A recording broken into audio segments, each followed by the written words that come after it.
Hello? Can you hear me? I can hear you. Was that question for me? CJ's here, everybody. What's up? CJ's here. He's gonna help me be a developer today. Oh, it's working. Both of us. Okay. Let me take down my pizza GIF, even though it is so delicious.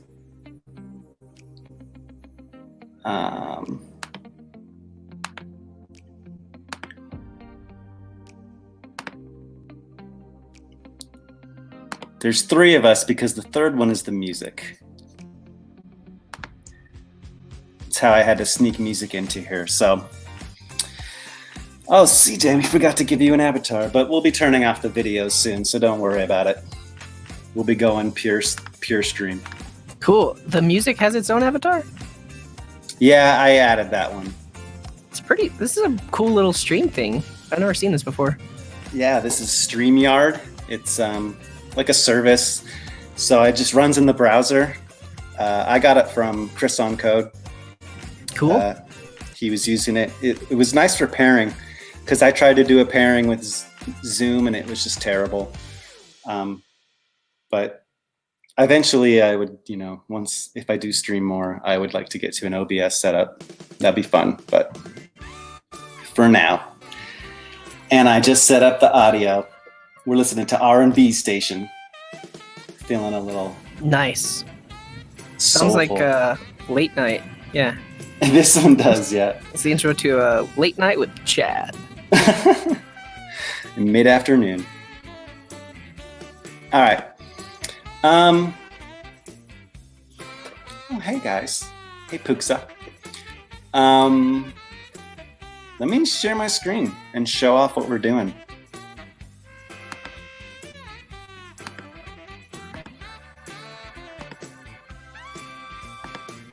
Screen one. All right, I'm just gonna go full screen here. So as full screen as I can. So this is the app that I built. We're gonna be working on today. It's called Warehouse Deals. Originally, my plan was to have an Amazon product, like scan Amazon products for the best deals, because I watch Amazon products a lot for, say, like more expensive stuff, like an electronics thing. I watch it mainly for photo gear. So a lot of times Amazon will have warehouse deals where it's a used product, like an open box thing that someone returns, and it's severely marked down and it's like literally brand new. So I'll save like hundreds of dollars on stuff. And lately I was watching for a new lens to pop up for a discount. And it's just kind of a pain when I have more than one thing that I'm watching. So I built this tool here to be able to grab an Amazon link and you can add a product, paste in the product URL. It scans the URL, pulls out the ASIN number, which is the Amazon unique product ID, and then it pulls the title, whatever you want to call it. You can change this out if you just want something like shorter, but I'll just kind of keep this one in the meantime. You save that, it scans the page for the prices, and right now it says the current price is $395.59. And all my scans show up here. So the idea is you would run this scan.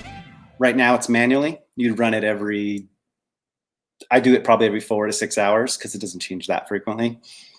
And then it'll show you all of the availabilities right here. So you can see all the Amazon warehouse ones that are used very good, and that's the price that I'm seeing. I'm always showing you the best price, $395.59. But on the site, their price was $429. And that's because this is the brand new version coming from Amazon. So you can see it's like $100 off just for getting an open box item. Does the open box item have like a different product ID than the non? No, they're all tied to the same one. So what I'm doing behind the scenes is I'm loading this page. I'm clicking this new and used section down here. Same thing here. Okay, yeah, that's like on most pages. I guess the ones I'm used to seeing, it's all new, but that makes sense because you'll also see new and used in this list. Yeah, I specifically want to see used because those are the ones that are discounted.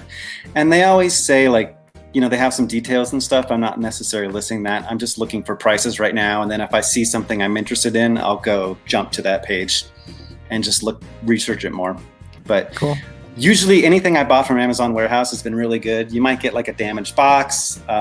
They say like light cosmetic defects, and literally it's like a small little thing that looks totally unnoticeable. So that's what I built this for. There's a bug right now where it's not pulling this main price, but that doesn't matter because I want the cheapest used price. So sure. I've got to fix that. I'll fix that later. I brought CJ on to help me with converting this from manual scan. So right now, whenever I want to refresh the price, I have to come in here and say refresh prices. It does a scan behind the scenes. It tells me how long ago it was, and this collects all the scans. So you can see I could switch between them here. Since we just both did them recently, it's really not any different. But also between the scans, if the price changes from the last scan, there'll be a little arrow next to it that says it either went up or it went down. So to kind of give you a little hint like, hey, check out this one that changed. Cool. I will say this is the first time I'm seeing any of this. Chad just kind of said this is what, like, he said he wanted to basically set up like Heroku Scheduler. But first of all, this is awesome. I actually built something very similar, but it checks Walmart and it checks GameStop for Pokemon cards. Ah, yeah. And I actually have it set up to send me a text message. So anytime it detects a new in-stock product, I get a text message. Anytime it detects a price change, I get a text message. That is my end goal, is to somehow notify me when I hit like a target price or it drops a certain percentage, something like that. But right now I'm doing it manually because that stuff is a little more out of my wheelhouse. The back end stuff, I'm mostly front end stuff. Is this being stored in a database right now? No. So right now also there's no database going on. It's a Next app.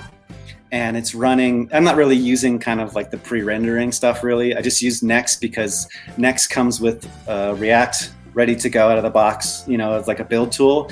But then it also has an API backend built in as well. So there's 2 backend requests that I have on the backend right now because I couldn't make an AJAX request to Amazon because of cores. So I needed a server to be able to run it. So this is just a Next app, no database. I do want to create a database, and I'm going to need to. I actually created one yesterday. I didn't hook it up yet, but in case we needed it. So is it just in memory right now? Like whenever you click add product, it puts it in an array memory? Memory? Yeah. It's in localhost, basically. So it's per browser. This is an incognito window. If I switch to so it's in the browser. It's not even saved on the back end. It's just kind of like local storage or browser local storage. So it has the capability of being wiped. The idea is that I'm the only one using it right now, and it's not super important data. Sure. So but yeah, I do want to move it to a database, getting it set up to a database so I can have historical prices or so you actually have it tied to an account or something, right? But I also wasn't sure about how Amazon does their, if I'm hitting their servers too much, will they block me? I'm not sure about that. Yeah, it's possible. I mean, with the scripts that I have right now, they run once every 10 minutes, and it's just a single request. And the way I wrote the code is to like emulate the request exactly as the browser does it. So for the most part on their end, it looks like it's just someone visiting their website. I don't know what their rate limiting is like. It seems like once every 10 minutes is fine because you're not like spamming their servers. You're literally just requesting one page. Yeah, that's what I was thinking of only doing it. We're looking at using Heroku Scheduler. This is something that CJ mentioned on stream. I asked him a question about this. And this is one of the things he recommended. This is what I'm looking at using. And it runs, you can choose to run it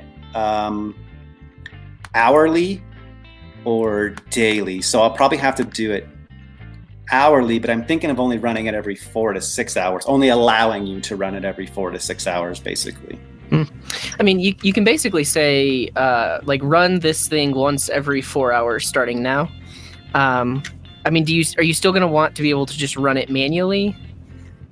Well, if it runs manually, I'm going to do it from my next server anyway. So a little bit about the architecture that I was thinking. I wanted to run this by you. I don't want to have like full login yet. I was thinking of just having some kind of access token that I generate and store in the database. And then you have to have that access token to be able to request successfully. And I was thinking about setting a separate app up. Do you know a good drawing tool in the browser so I can kind of draw this out?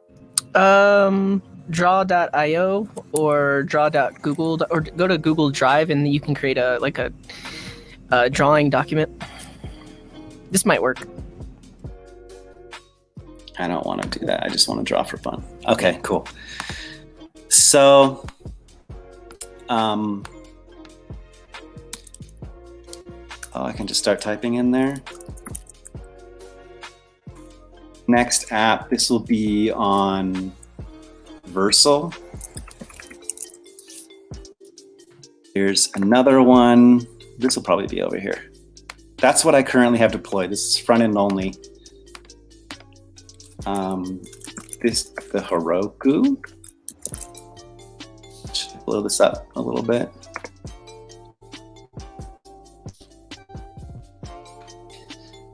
So this will be Heroku with, I'm just going to call that Scheduler.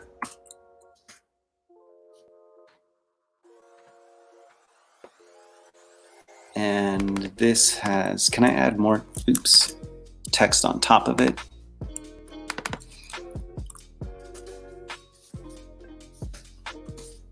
Because there is an API and there is also a front end.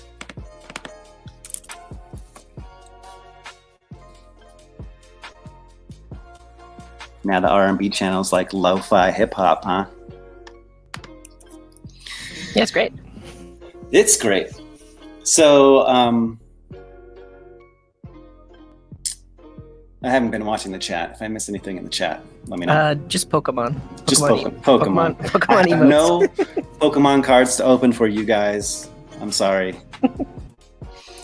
Okay, so I'm thinking of setting up this Heroku scheduler. I also have the MongoDB over on Mongo Atlas. Heroku scheduler. This will run whatever time interval we set, right? And then I'm thinking that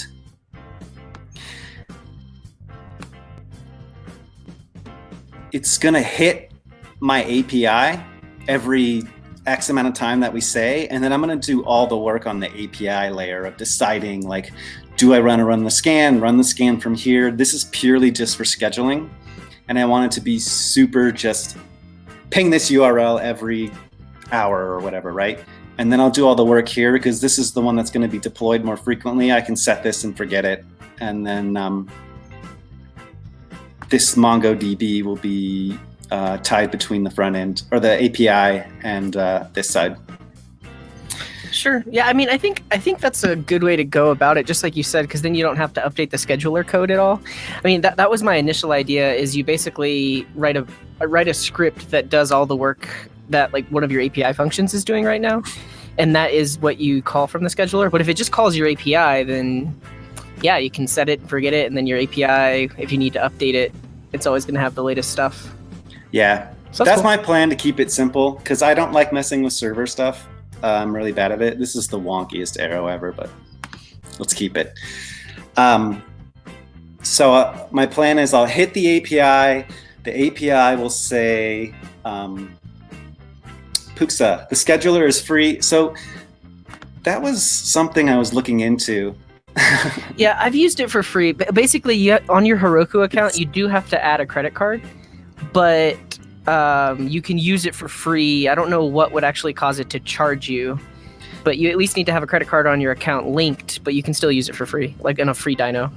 Yeah, so I think what it is it says it does a one-off dyno that will count towards your monthly usage. And my monthly usage is really low on Heroku. Right, and you get almost enough usage to keep a single app running for an entire month.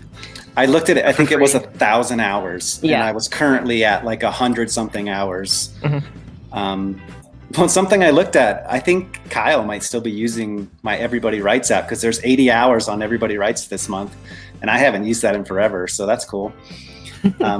Yeah. And there was one other school tool that we built. I think Dev Jeopardy was on there too, but that one's pretty cheesy. I'm surprised anybody's using that because you have another version that's even fancier. You did like Dev Jeopardy 2.0. That could just be bots, like they're spinning up your Heroku app or something. I don't know. Really?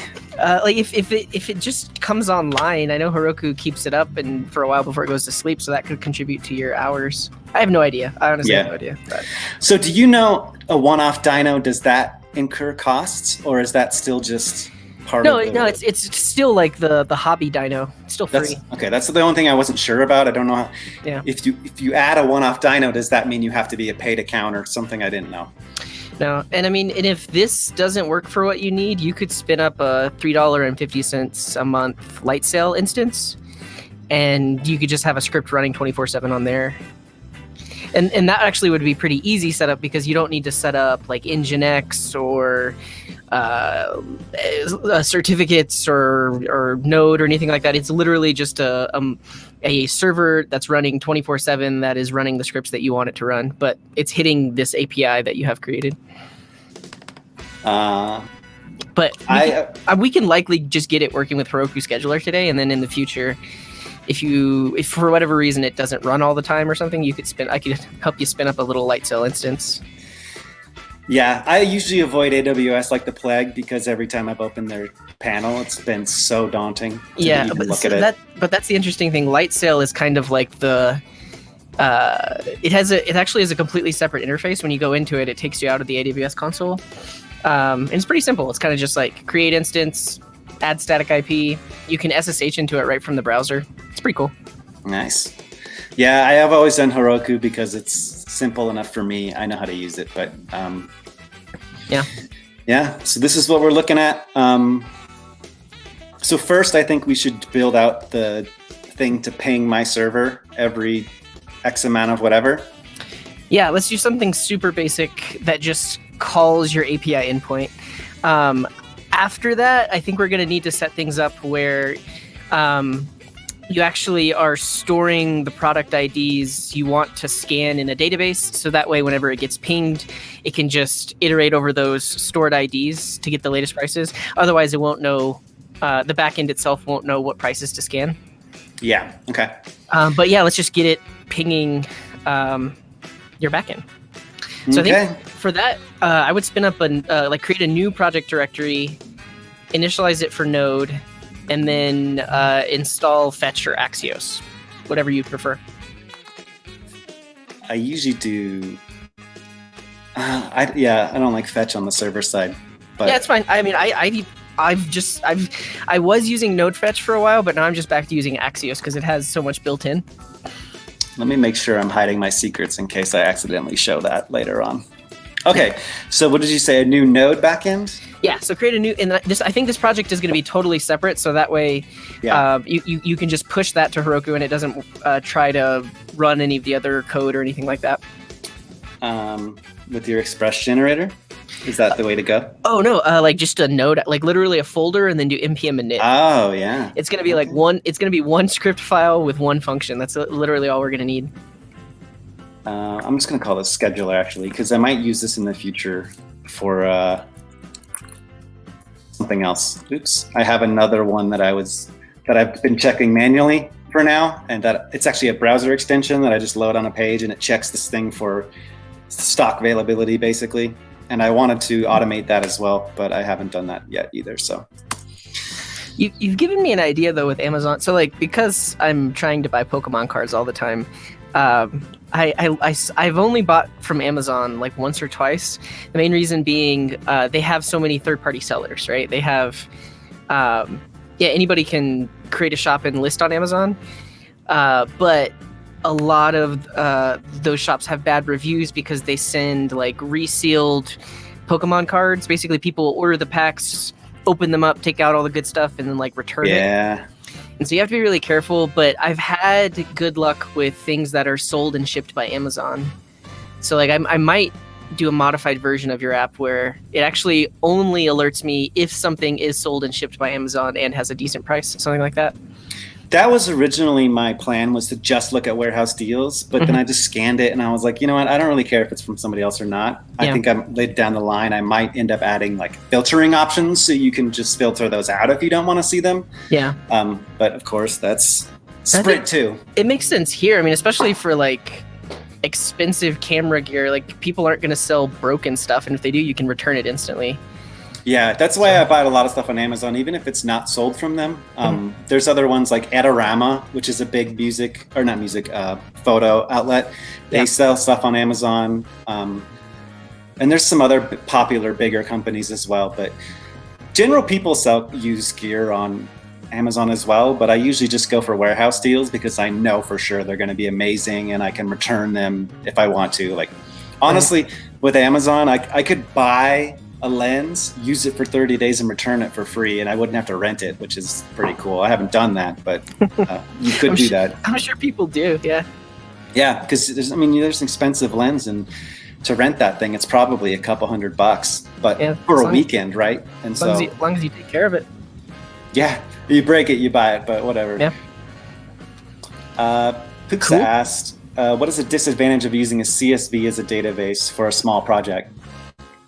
So I always try to start out the project with just local, basic, whatever. The problem is once you deploy something like that and it's a static file, you're mostly deploying to these ephemeral servers these days where they can't be written to, or they can write, but then once you redeploy, you lose the changes. So if it's just local, like a CSV would work, but once you get out on the web and multiple user kind of things, unless you wrote an interface to use a Google spreadsheet, which we did for quite some time, and it worked beautifully. So you could do that, but you still have to write code to interface with it. Yeah, I concur. CJ concurs. Okay, what's our file look like?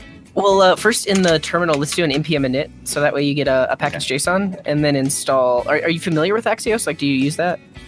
I've used it recently on this project, but I don't remember it off the top of my head. I mean, I know it. Are you okay? Let's use it. Yeah, so just do a npm I Axios.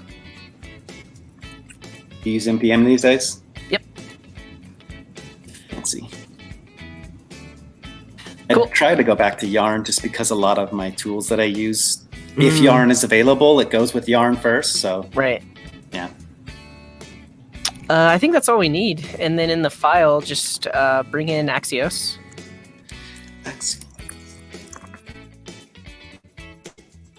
You read that? Is that, oops. Is that, I think that's fine. Yeah, you can zoom in just a little bit. Boom. And I remember it's like axios.get and then whatever the URL is. But yeah, let's throw it into a function though. Just create a function called run. Yeah. And then, yeah, so this will need to be pointed at your deployed URL. We could probably put that in an environment variable. I can use my, yeah. So if we put it in an environment variable, that way if the URL ever changes, you just have to change the environment variables for the project, and you won't need to redeploy. Good point. So yeah, create a .env and then install .env as a dependency. Yeah. Cool. And let's just create a variable called like API URL. I got my cloaker on. So this is have you ever used it? I tried and it didn't work, but it looks like it was working for you. That's pretty awesome. Yeah, so I'll start with it off right now. So we'll just use the local URL for now. Is that okay? Yeah, totally, because we can just run it once to make sure it does the thing. /API. Let's do test for now, because I'll create a new route. Or what? Actually, this will be my. What should I call that? Run or process, or like the one that hits the scheduler hits every time? Scan. So generic.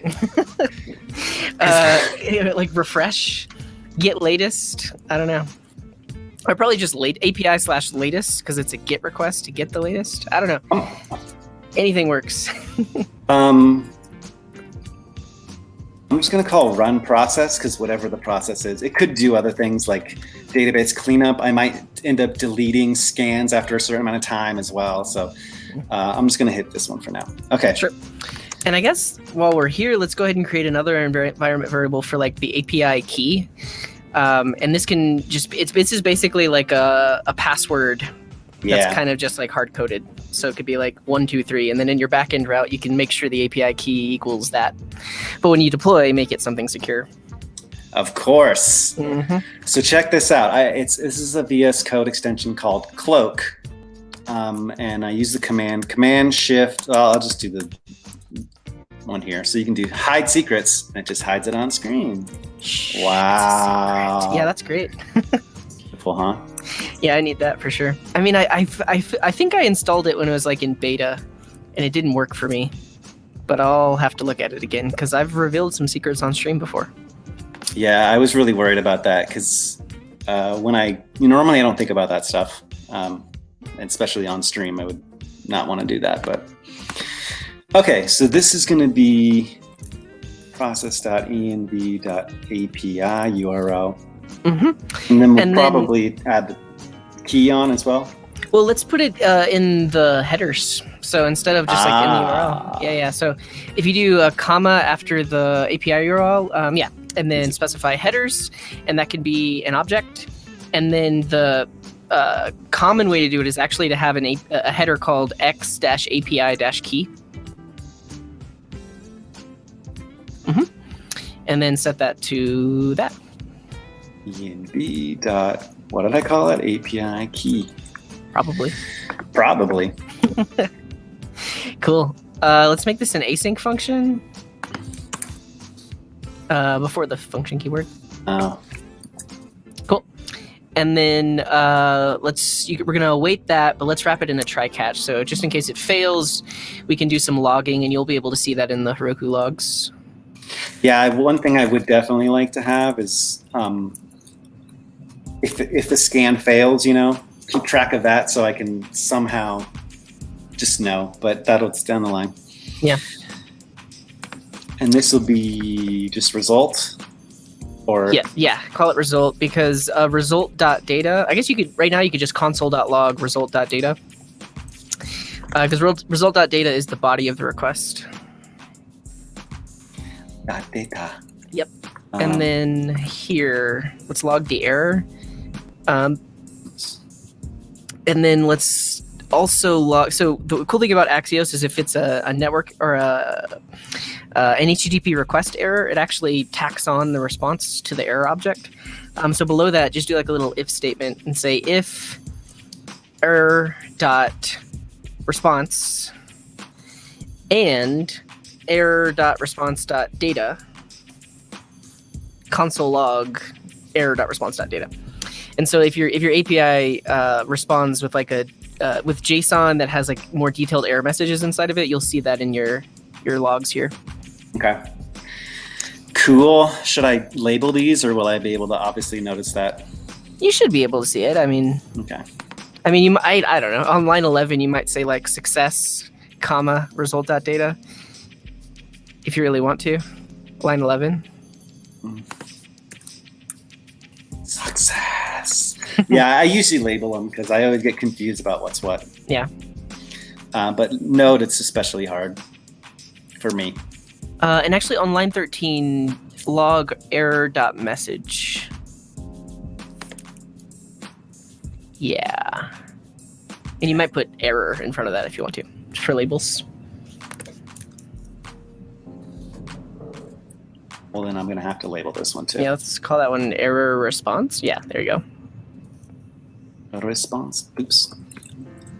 And I like my not semicolons. Colons. Cool.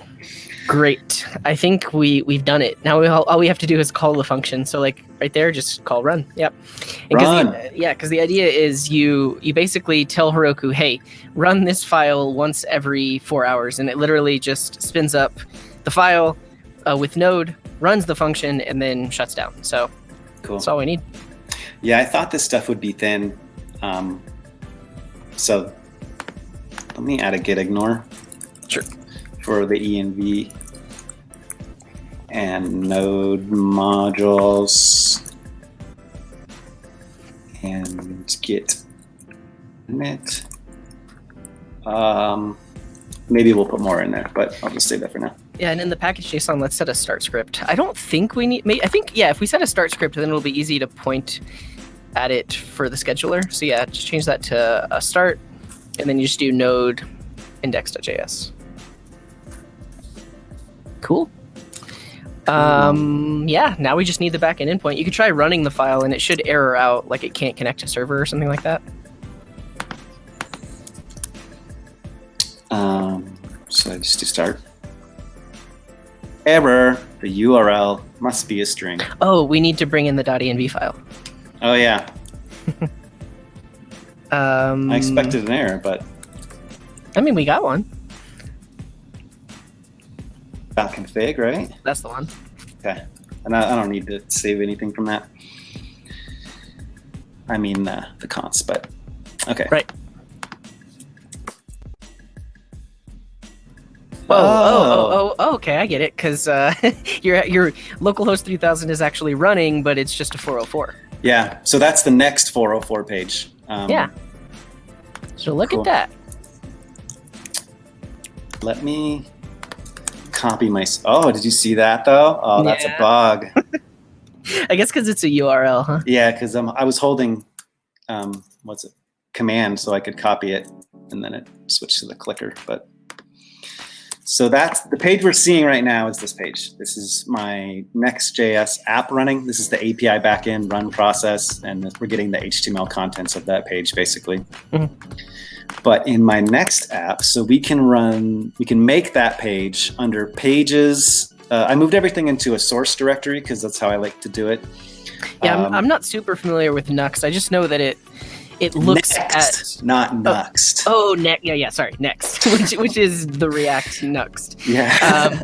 But yeah, I know that it basically picks up if you have a pages folder, if you have an API folder, it automatically adds the routes and stuff like that, right?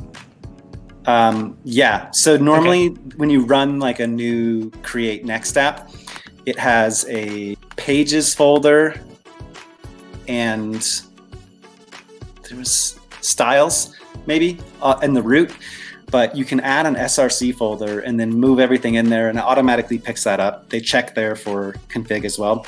I like to do that because then I know that this is all my raw code. And then like public directories, anything you want to go out with your assets, Cool. .next is my build directory, I believe, that they do for me.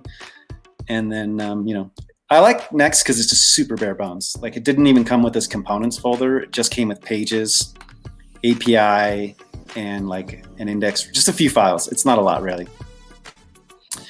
But there's the pages. So everything in the pages directory gets generated for URLs with you automatically. So like index page, this would be /add product. That's our add product page that we saw earlier. And I have a product detail page, which I didn't click into, but it's really just, you click in, that's the Amazon link. You click into here and you can change the name, the title, but you can't change the URL or anything. If you do want to do that, you just delete this and add a new one for now. Cool.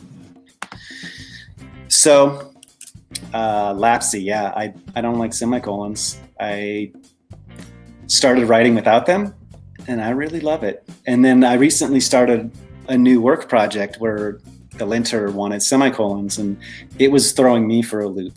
Like I could not remember where I needed semicolons, especially because there was TypeScript added on top, and I'm new to TypeScript. I've never actually written TypeScript stuff, and I hate it, but I have to learn it now. So I think it's much easier without the semicolons. I know CJ's a semicolons guy. He likes them. Well, I was using semicolons for years before JavaScript. So for me, it's just habit, second nature. Yeah.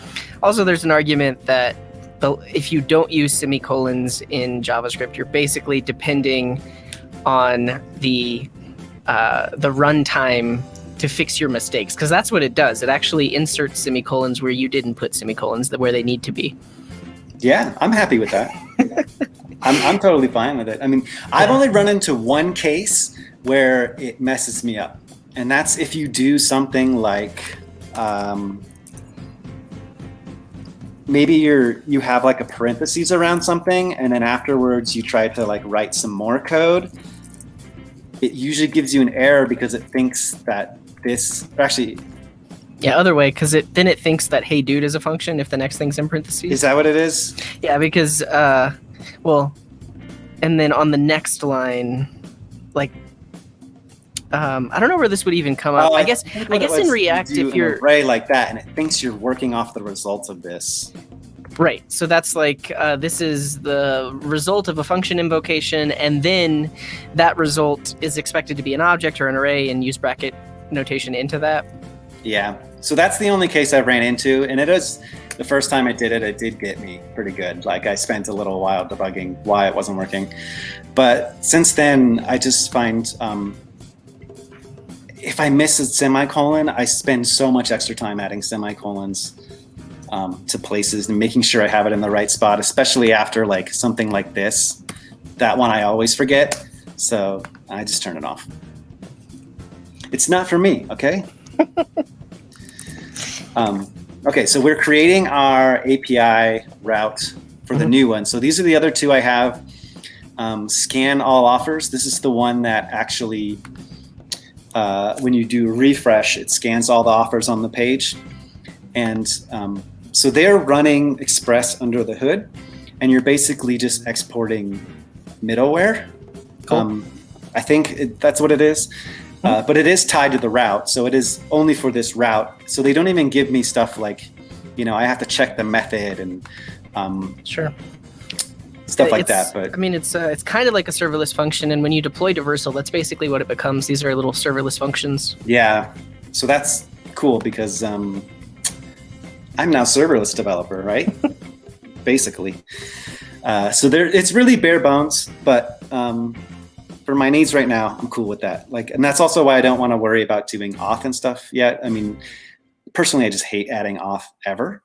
It always is so annoying. And like in Feathers, it's great. But this was a Next app, and I only had a few endpoints. So I just want to go the token route. For personal use, it's totally fine. Like if this isn't a service that multiple people are going to be using, at least right now, right? Yeah, right now. That's the plan. I mean, in my thought process is, Amazon and other places probably don't like you doing something like this, so it'd probably be hard to monetize something like this anyways. So I don't know if you would even want to allow users to sign up and pay for it. I don't know. I'm happy with my little bots that scan for prices, and they just let me know. They don't let anybody else know. Yeah, that's what I really care for right now. Something like this, I definitely wouldn't want to release it as a paid product because that worries me about legal issues with Amazon being pissed about something. But I've been building more of these tools lately for my personal use. So that's why I wanted to get into this. Okay. And I'll also, just in case you're curious how this works, so I do have Axios and Cheerio. What I do is I make an Axios request to an Ajax URL. I get that back here. I got to mock the user agent, so it thinks I'm a real person. And then I take Cheerio and I just pull information out from the HTML. It gives me back raw HTML. So Cheerio parses that into a DOM for me, and then I can use simple jQuery commands to pull stuff out. So that's what I'm doing in this file, basically. And scan product is the same idea for a regular product page. But we're going to look at run process. Okay, so on here, what I want to do is I want to run. I think for now, honestly, you can just do a res.json, and we can make sure that it responds to your script that calls it. Okay. Success is true. Nice. Okay, so it should be ready. Heck yeah. Heck yeah. Heck yeah. Let me blow this up a little in case you want to read something. Oops. Cool. Okay, so we're getting it. So should I should we deploy to Heroku now, or should we do more work here first? Yeah, let's just go ahead and get the scheduler set up on Heroku. I mean, do you already have this deployed on Vercel, like the Yes. product part? So you do have an endpoint you can point it at. I could push this up, and it would have the latest run process. Okay. Let's check for the API key as well. I did not write an API key. Yeah. Yeah, Okay. just get that going. So you can just say like if rec.get x-API key. It comes from the. Well, request.get accesses the headers. It's a method to get them. I think you can use bracket notation too. Like that, you mean? Yep. Oh, okay. And then you specify the one you want. API. Yeah, and it's preferred to use it this way because if the client capitalizes or like uppercases or lowercases the header name, rec.get will figure that out. Like you don't have to worry about that. So I want to start by also saying if there is no API key. And this doesn't check. Again, it doesn't check methods for me automatically. So I think that's fine in this case because it is just a GET request. We're not even sending any data. I think you can just do like if. But I don't want to allow it if it's any other kind of request. Oh, okay. Yeah. So if it's not a GET, return whatever. Okay. Yeah. So if there's no key, I want to do. Probably that with a 401. I was going to say, what's the. Yeah, 401 is unauthorized. Missing. Missing API key. API key. And then you can check if it's the right thing. So do you have any environment variables in this app? I do. Cool. I just added some up. You almost got hacked. I know. It's okay. It's an empty database for now. Cool. I'll probably change it once we're done anyway. But yeah, I do have my database URI in here already. I'm hosting it on MongoDB. Atlas. Do we want to add a new one? We want to add. Yeah, call it API key. The only thing I've never deployed API keys to Vercel. So I did have to figure that out. I mean, you've done that before, but. Well, is this environment okay? I guess that was my question. Like, is Vercel already reading this file in? Like, if you look in your Vercel.json, usually there's an env section, and you can like point it at secrets, or you can actually do it from the Vercel dashboard. I think that's how they prefer you do it nowadays. Okay. So I do it there then later? Yeah, you don't even have to worry about it here. Because this is also not checked in. This is just local right now. My env. Does Next automatically pull this stuff in? I don't know. But yeah, let's just check. So set this API key to be the same one as the other thing that we wrote, 1, 2, 3, 4, 5, 6, and let's make sure that it works. If API key does not equal, and I'm gonna do a 2-string on both of these just to be safe because I did write it as a number. It'll be a string no matter what because when it reads in from that file, it's always a string. It's already a string? Yeah, okay. It's always a string. And from the request, it's going to be a string anyway, right? Yep. Okay. But the headers, yeah. Okay, so if the key is not, let's do, it's still a 401. There's probably another one like a 40 something, but I think 401 is fine.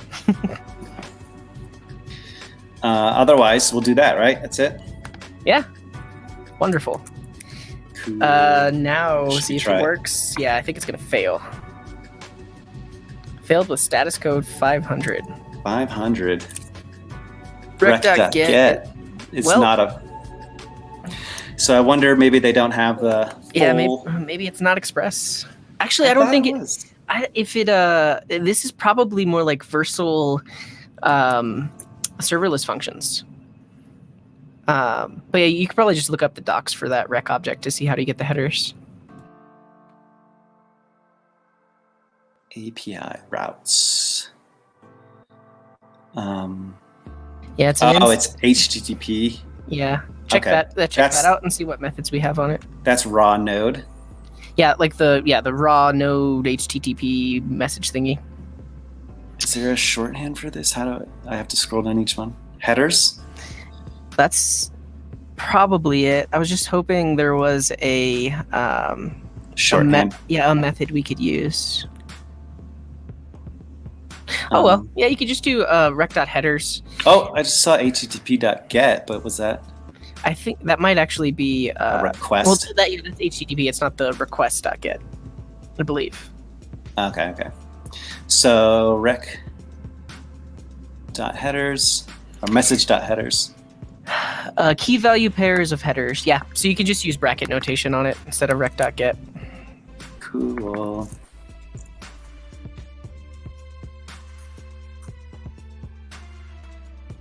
Yeah. Okay. Nice. Valid API key. That's because we haven't attached it yet. Yeah, so you might. I don't know if Next has anything built in for reading in. Well, it's going to be on your Next app. So your Next app is not reading in the env file. Well, it could be. I didn't pass it from the old app yet anyway, so that's why I could be getting that error. Let me console log this just to see. Oh no, it's you were passing it because it's in the headers of that request. Oh, you're right. Yeah, it should be anyways. So that's undefined. Okay. Still just .env with this one? Well, that's why you should look at the Next docs because I would assume maybe they have something already built in for that. So I think they do. Their docs are really good too. Use env.local to load environment variables, loading variables. Is that what I named it? I did in my Next app. I think it was, env.local. Did you name it the right thing? In the process.env. You know what? I might have to restart this because I added it. That makes sense. Yeah.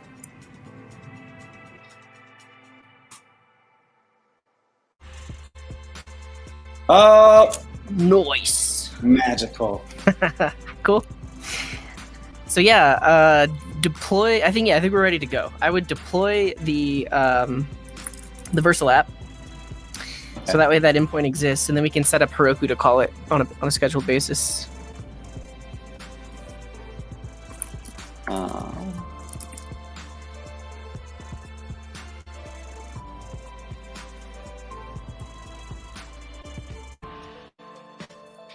Okay, so that should auto deploy.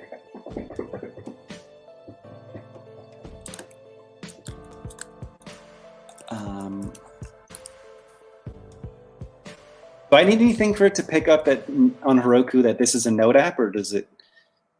How does it know that? Package.json? Yeah, it sees the package.json and it knows that it's Node. Is this ready to go to Heroku? I think so, yeah. Yeah, the only thing I'll need to change will be the endpoint URL to the deployed URL. Right, but we can set that as environment variables on the Heroku dashboard. Okay. So let's create an app on Heroku.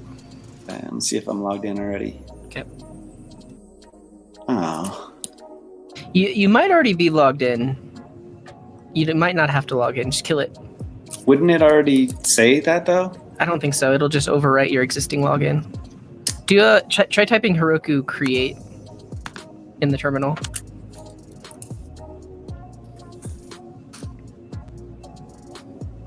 Yeah. I don't know. I feel like it randomly logs me out, but whatever. Okay. I do have to log in here anyway though, right? Yeah, because you'll need to push to it. Do you want to hide your screen? It's not going to show my password, right? It shouldn't. All right, let's switch for a second just to be safe.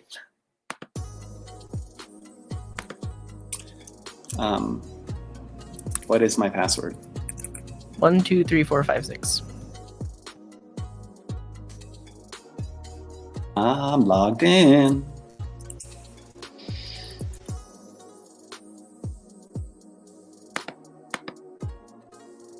Okay. Should I create the app here, or should we do it through the command line?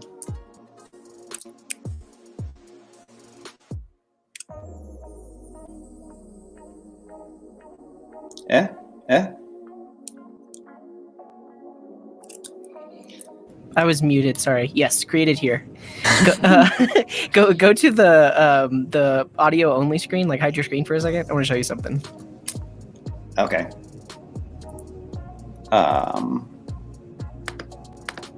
Look, it's me. Ah, Yeah, there he is. Pixel cool. CJ. Okay, that's all I wanted to show That's you. what you wanted to show me. Yeah. That's what I was setting up while I was muted.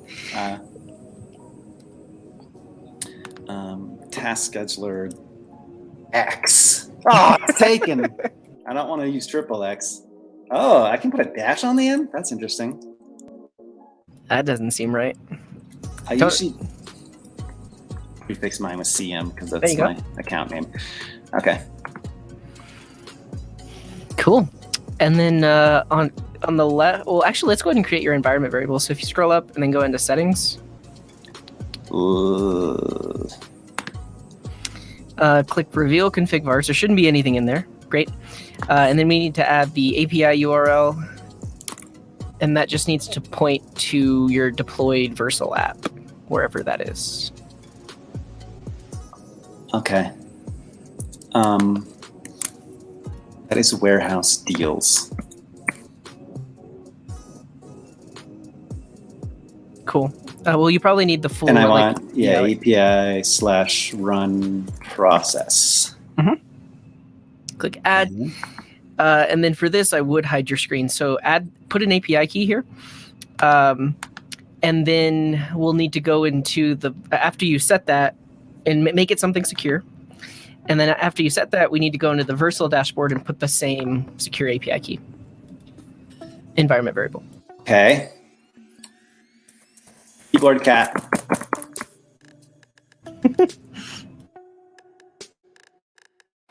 Add. And in the Vercel dashboard? Yep. So go to the Vercel site, go to your project, go to project settings, and there should be a spot for environment variables. Okay, that was very fast. Hold on, let me do my two-factor auth. Okay. Two-factor auth code is, just kidding, guys, just kidding.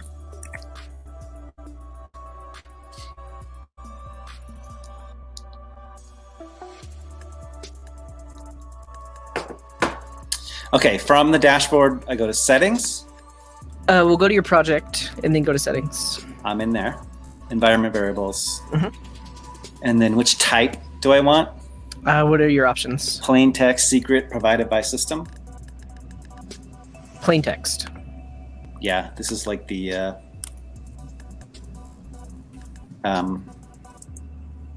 basic Heroku setup. Sure.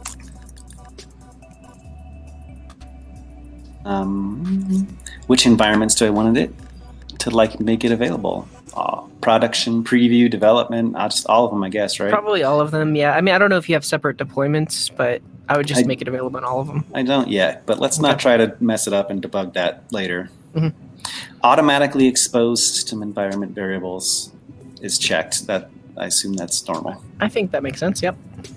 Cool. So one of the things I didn't like about this, I remember when you used to use now.sh, you had to do it command line and you had to write it every time. Oh yeah, so yeah, whenever you deployed, you would specify your environment variables from the deploy command. Eventually they let you put it inside of a JSON file. Yeah. And you can actually still do that with the Vercel.json file. But I think now the recommended way is just to use the web dashboard. Yeah, I like this better because I know I would forget to do it every time I deployed. Okay, let me go back. I think that's it, right? For hidden screen-wise. That should be it. Yeah, just make sure that all of that is not on your screen anymore. And then let's go to the Heroku dashboard and then go to the resources tab. And that's where we'll add the scheduler. Bringing my screen back. Okay, so I also need to set this up. I'll probably just deploy it from my local. Yeah, but let's just add the scheduler first. I'm curious what it's gonna let us do. So if you click on resources, the second tab at the top, and then let's search for scheduler. Heroku Scheduler. Oh, wow, Yeah, there's a lot. This is the one from Heroku? I believe so. Should be free. That's a cheesy looking icon. Isn't it? I figured they would have like their Heroku logo or something. Standard free. I think this is it. Yeah. Submit order form. Order form, huh? And there's Cool. How do I config it? Click on it. Oh.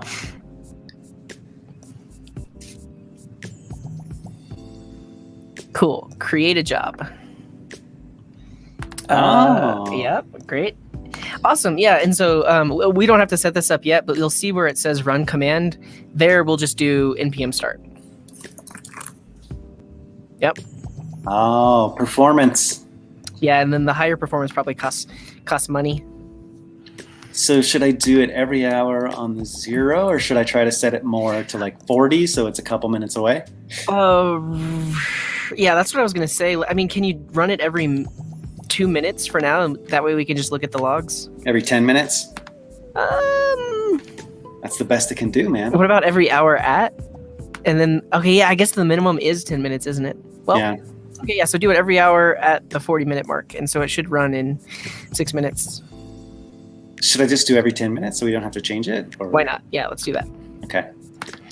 Because then whenever we deploy, we'll just have to wait till the next, yeah. Mm-hmm. So save that. This should be fine. Well, we need to push the code up. The only thing is, whenever we push the code up, it'll technically deploy, but there is no actual app, right? Like, it's just that run task. Yeah. So, I don't know if that will mess with it. We may just have to create like a dummy Express app so that way it actually just listens. But yeah, it should be fine.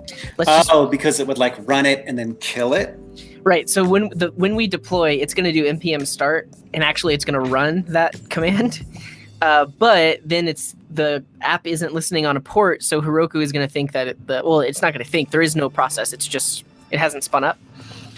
Which is fine because we don't care about that. We care more about this scheduled task. So should I change it from start to something else so it doesn't start when I push up too? I don't see an issue with starting when you push up though, right? That's like an extra free run. Yeah, it's just another run. Yeah. Okay. Cool. Hey, what's up, Let's Failer in the chat? How's it going? Hey. Awesome. Yeah, I think you can just push your code up now. Push it. Okay. I usually use just the regular Heroku Git and push it manually. Yeah, that's what I do. I have never used the GitHub integration for this. I don't think I have either. I kind of like knowing that I have to manually push it so that I don't push up something on accident. Mm-hmm. I mean, you could set up branches and stuff, but yeah. Cool. And it's git push Heroku master. Yeah.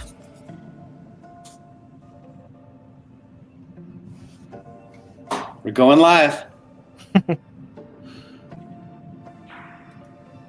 Did you go outside today? I did. It was like 7 degrees. I went to the dog park. Yeah, it's brutal. I went to Costco for a second. I saw a guy get out of his car in shorts and a t-shirt. No way. Yeah. And he had a cane too, like a walking cane. I was like, this guy's crazy. He's got to be like a war vet or something. He can't feel his legs. That's why he's got the cane. That's what I was wondering. I was like, it must feel refreshing to him or something. Because, yeah, I layered up so much just to go to Costco. And I was outside for less than a minute total, you know? I mean, I was outside for like 20 minutes. I had icicles on my eyelashes, so that was cool. Were you crying when you were outside? Or? No, just like, I mean, I had a mask on, so there's like humidity. I don't know. Yeah, it's blowing in your face. Yeah, I get that. Yeah, it's now down to 3 degrees. Wow. Wow. Can I get some wows in the chat? Wow. Wow. Can you do a Heroku logs really quick? I think it'll just say that it failed. Like, tail or just? Just logs. We don't need to tail it. I'm curious what it'll do because I'm sure it tried. Yeah. So it tried to start up, got back that error response. Invalid. And now it's crashed. But I think that's fine because that's not going to use any of your Heroku hours because like it's not running in the background. But that scheduled task should still run. Shouldn't it have been valid though if I put the keys in right? Because it says invalid API key. Where did undefined log? So let's look at this. Would be in the run. Yeah, here. I don't know because I put labels on all of them. Let me see. Maybe it's logging out the response from the run, from the npm start. It's possible, but yeah, I'm curious why invalid API key is. Did you git ignore your .env? This one? Mm-hmm. Yeah. Okay. Because it should not read anything in, and then it should be able to grab it from the environment variables. Can you make sure that my thing deployed? Yeah. And if you look at the settings here, okay, let me pause this real quick. Cool. Double check. And for Lapsy in the chat, we actually were talking in Fahrenheit. So 6 degrees Fahrenheit is negative 14 Celsius. What's the temperature right now, Chad? 3 degrees Fahrenheit. 3 degrees? That's ridiculous. Yeah. Which is negative 16 Celsius. And it's snowing now. It's a little windy, maybe, but yeah, it's going to be even more brutal tomorrow, I think. Okay. Okay, so I'm looking at the environment variables. I have API key on Vercel. Let me double check on Heroku.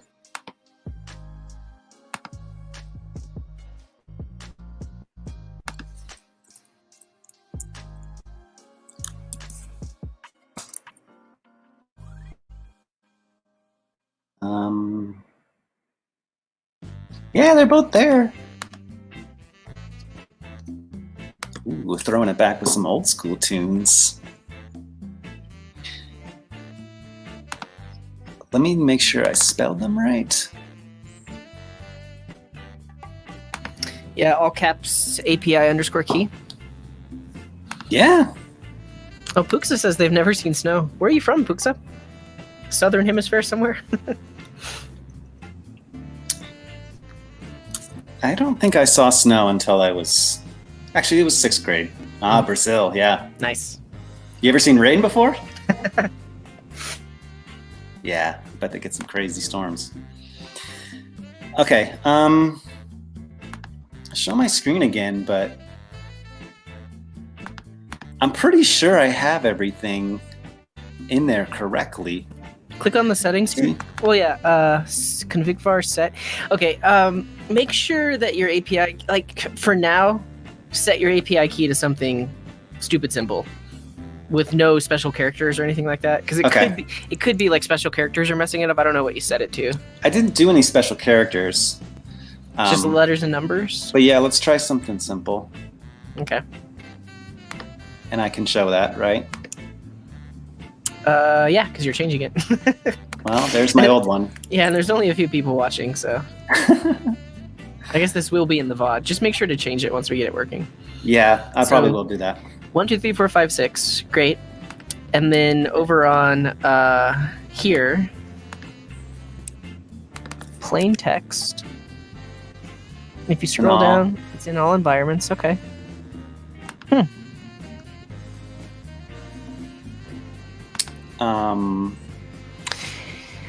Okay, try this in your command line. Do Heroku run npm start.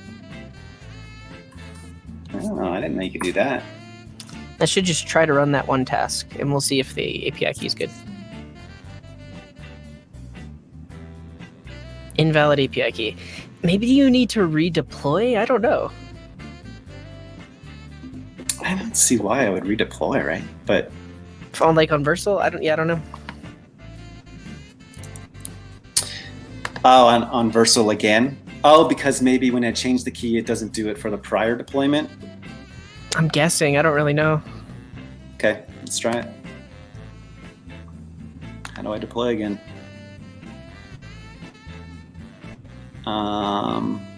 Is there a way to just deploy from here again? I have no idea. I only use the command line.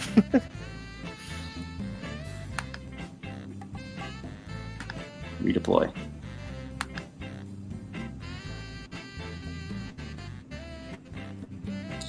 If not, we could try to hit it from Postman too and see. Oh, sure. Yeah, that would be a good test, just to make sure, because then we know that the issue is on the Vercel side.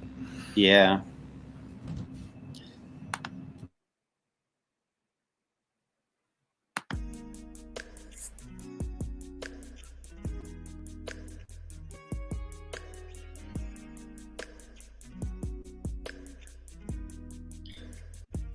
Far away from the Amazon rainforest. Yeah, I know. That's just me being American, assuming everyone in Brazil lives next to the Amazon rainforest. Do you have to promote it to production to get the actual warehouse deals domain? I don't think so. Sure about that? No. I thought it automatically does it because I've been doing it before. I don't know about. Yeah, I have no idea. Also, because I hit the main URL, the real URL, and it showed that API endpoint. Remember? Yeah. Right? Well, I might have done that off screen, but run process. Run porpoise. Let's So try. Yeah, I like your idea. Try to call it from Postman. Okay.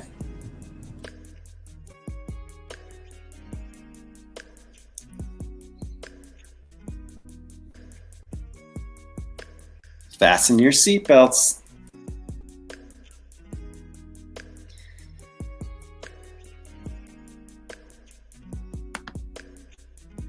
I hate this thing. It's a GET request. Is it because I put in HTTPS, but I don't think that should matter. Should be fine. And then this is just XAPI key. 1, 2, 3, 4, 5, 6. Yeah. So. Let's see what we set the header as in the scheduler.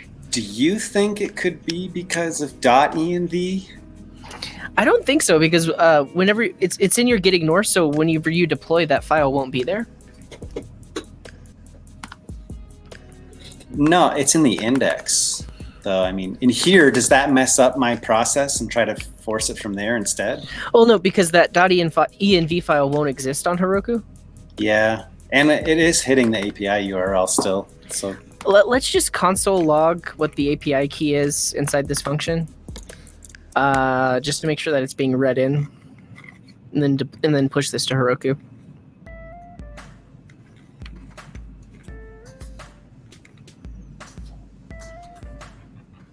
Okay. Here we go.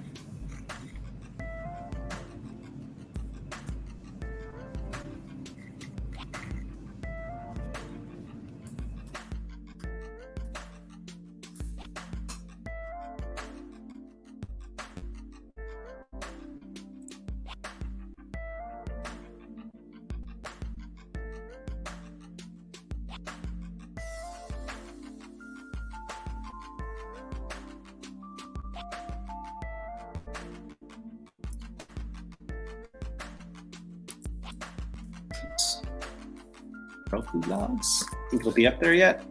Yeah. Ah, success true. That's weird. Oh, well, I have no idea what happened. Maybe it took a while for the deployment to pick up the environment variables.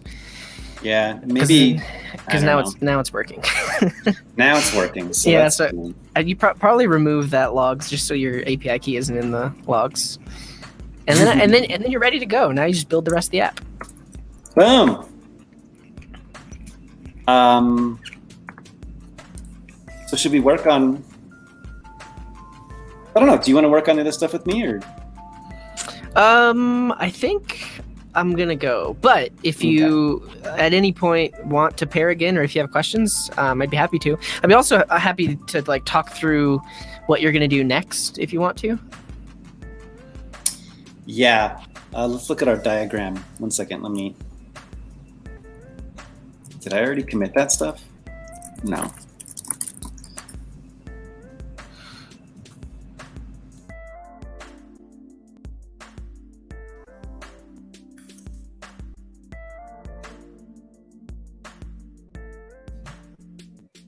That was pretty easy. I thought it would be with you here. It probably would have been just as easy without me. Yeah. I don't think I would have picked that Heroku scheduler to begin with because that thing looked like a fake knockoff and I would not have trusted that. It does, yeah. And actually, let's go to the Heroku dashboard really quick and see if we can actually see the scheduler logs. We should be able to, I think. If you go back to resources. Can I just well, I think these logs are different from the scheduler logs. Oh. Yeah. Let's see. No. Last run was at 3:43 our time. Next due is at 3:53. Okay. When we looked at the logs, did it? No, that was the build stuff. Yeah. Should I tail the logs now and see? We'll see when it comes back. Yeah, you can. I don't know if it will, but. You don't know if it'll log in here, you mean? Yeah, you might have to set up something separate to get the scheduler to log. I don't know. Interesting. But it would still log to this console, wouldn't it? From the stuff that I said? No, I think it's different because it's technically a different dyno. So, oh, yeah, right. So, yeah, I don't know. So I would probably want to save the results to the database. For sure, and you would do that on the API side. It would just be good to know, like, did the scheduler actually run? Yeah, that's what I want to know. Did it run? Did it fail? Because there was one time when I was testing locally, I had like 6 products in here. I found the command. So from the terminal, if you do Heroku logs --ps space scheduler.1. That will tell us the logs from there? Yeah, that'll tell us the logs from the scheduler. Well, let me see. Actually do Heroku PS, and that will list, it might be named something different. Just a Heroku PS. Oh.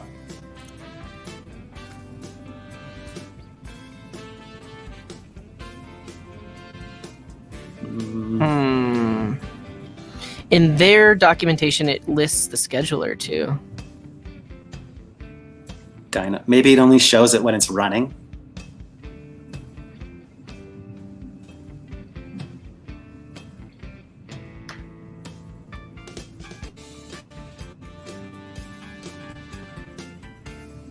Well, in my original scan, I had like 6 items in here, and it was giving me 500 errors. I don't know if I was doing it too frequently or what while I was testing. It might have been the case. So I was getting errors, and I would like to definitely handle those. But again, like those are things I can do on my own. But I've been wanting to set something up like this for a long time. So now if I wanted to, everything it's running from here every 10 minutes currently. If I wanted to do anything fancy, I could do it from this Next API app. So if I did want to, well, I'm going to have to run the scan. I can check for latest results. I can alert you for stuff. If I want to alert you, I can send like a Twilio. Use Twilio for your text message, or? No, I just used Gmail. You could use any email provider. Because at least every US cell phone provider actually has a corresponding email for every cell phone number. Oh. And so it's free to send emails from Gmail, like from a Gmail account. So I send an email from one of my Gmail accounts to my cell phone's email number, and I get a text message. Interesting. Totally free. I might pair with you on that someday. That'd be cool. Yeah. Because I don't know. I mean, also you could just pay a few cents to Twilio, but this was easy enough. Yeah, if I was doing like a paid service, I would definitely be paying Twilio instead. But for personal use, I like the Gmail idea. But then do you have to set up your credentials and stuff, or do you set up like some key in your Gmail? With Gmail, if you have 2-factor authentication on, you can set up what are called app passwords. And so you can create a one-off password that only works for your email. And you can revoke it anytime you want to or create a new password. And so then I just use Node Mailer. So it's literally just a SMTP message. Yeah, SMTP. it just sends an email basically. I haven't sent an email from the backend since my PHP days. Mm. It's been a while. Yeah, that could be fun. And it was such a pain, I remember. Just not really like the code, but just getting the password and the SMTP correct. And then there used to be a lot more restrictions on sending an email from your server because people were spamming so much that it was really hard. If you were trying to use your server as an SMTP server, then yeah, you can run into that. But this actually just sends it through Google's SMTP servers. Yeah, because that goes through Gmail. Like I used to use like the cPanel where you have your own email address and stuff, and then it would go through my own server, and then it would be really terrible. Yeah. I just got a text message. Speaking of, one of these products I'm interested increased its price by 1 cent. Yeah. You see, you're saving yourself money. Yeah. I'm glad we could set this stuff up free because, I mean, my tool's cool and I can save hundreds of dollars, but if I had to pay like, $7 a month for a server, it's only a few months in before I'm losing money. I don't have a paid server yet. So it would be an okay deal, if I was running a few things on it, but I don't want to be paying money to save money per se. Right. And I just have a bunch of random servers already, so I just put this script on one of those that was already being used for other things. Yeah, I know you've got like 50 servers running all over. Five, not 50. That's it? Wow. But yeah, I feel like you had a lot more than that. I mean, 50 local, but 5 deployed maybe. Yeah. Yeah, so I'll just I'll do my API work here, connect to the database from here. I set up a Mongo, but I haven't done that work yet. This is what I wanted to do.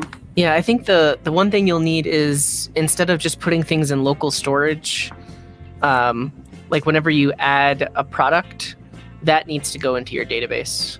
Yeah, I'll put it in the database. Because that way the API route, the run process route, will pull all the records to see what products do we care about, refresh the data for those in the database, and then send an email if you want to, but done. But then when you go to the website, that will pull the data from the database, so it has all of the prices that are already in your database. Cool. I might end up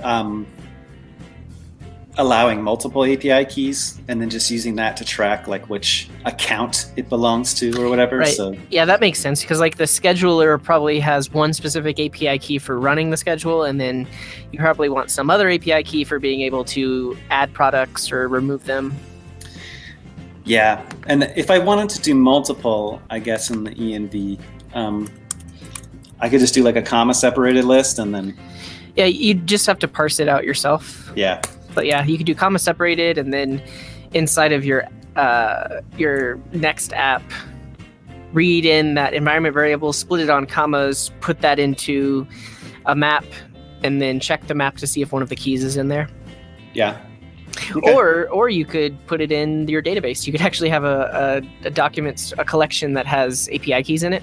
Actually, that's what I was thinking of doing later on down the line, but I didn't want to set up the database here just yet. I can do that on my own. Once the database is up and running and connected and everything, it should be pretty easy to check it there instead. Cool. All right. Well, thanks for your help, man. Yeah. Are you going to keep streaming? No. Okay. Puxa in the chat says thanks for the stream. Yeah, Puxa. Swankfunk's here too. What's up, Puxa, sounds like you wanted to get something else. Get something set up simply similar to this. I imagine this is probably a pretty common request for people scraping and stuff. I mean, like CJ said, he set one up himself, and I've been wanting to do this for a while, so I'll use it. Yeah, I know my other friend, he has a lot of bots that he's built to check out on pages, but he might be interested in something similar to this too. So. Yeah, and I've never thought of building the full checkout process. Like just like you, I basically want to know about it, and then I just go there manually. Like I'm not trying to get my bot to just buy a bunch of random stuff. Well, he did it for like limited edition releases. It's like sneakers, probably, right? Yeah, like sneakers and stuff where you need to buy within the first, millisecond, or not milliseconds, but the first minutes in order to get one. So yeah, he's manually like setting that, getting ready for it, and then once the launch goes, I think his bot does the rest of the work from there, does the checkout for him. But for like a price scraping thing, this is a good alternative way to do that kind of checking at an interval instead. Right. Yeah. All right. Well, that's it for the broadcast, everyone. Thanks for having hanging me. out. Yeah, Thanks, CJ, for coming out. I'll probably bring you back eventually in the future for some other fancier server-side things. Yeah, I'd be happy to. You could also come on my stream, have a much larger audience. Yeah, we could do that. I wanted to come on for something, but I didn't know what. So yeah, this could be good. A lot of the time I have the things that I wanted to stream. I'm like, I could stream that. And then I end up like, nah, I just want to be lazy and not think about it and just code without talking. And I end up doing it myself a lot, but that's how I am all the time too. I mean, I think the thing is like something like this has potential for abuse, which is why I wouldn't necessarily build it on stream. Yeah. Because a lot of people would see it, and I don't necessarily want to condone that. Yeah. So I would do that normally too. I don't want anyone to take advantage of something I'm deploying when I'm just trying to prototype it at first. Mm-hmm. And I don't want to leak something out there, but I have less of that worry than you do. Mm. Okay. Catch you later, everyone. Thanks for tuning in. Are you going to rate anyone? Oh, yeah, I could do that. Well, actually, I'm using StreamYard, so I have to end the broadcast from StreamYard. I don't... Oh, yeah, you should be fine. So in the chat, you can do raid, and then after that, in the broadcast in StreamYard. Okay, so I do like the /raid to someone? Yeah. Do you know who you might raid? No, I don't. Let's see if there's anybody online, like on Live Coders team. The people I follow is CM Griffin and BJ Kegley. So Callow Creation is on. He's pretty awesome. James Warner is on. He's pretty great. I haven't seen him stream in a while. You pick one. You tell me, and I'll tell him. I'll tell him you sent us. Oh, Callow is playing a game with guns. I don't know what the game is. Oh, Call of Duty Modern Warfare. That makes sense. Let's see what James Warner's doing.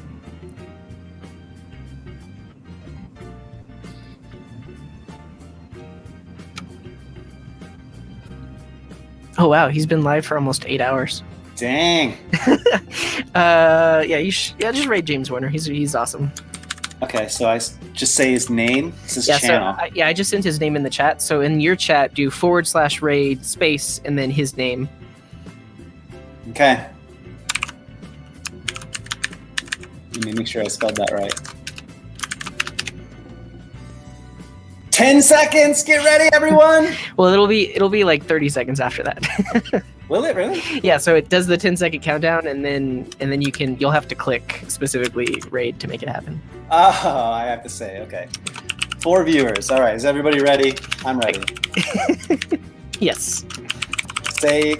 I don't have a raid message, so just say whatever. Chad raid. Thank you for the raid message. All right. Cool. Bye, y'all. Later.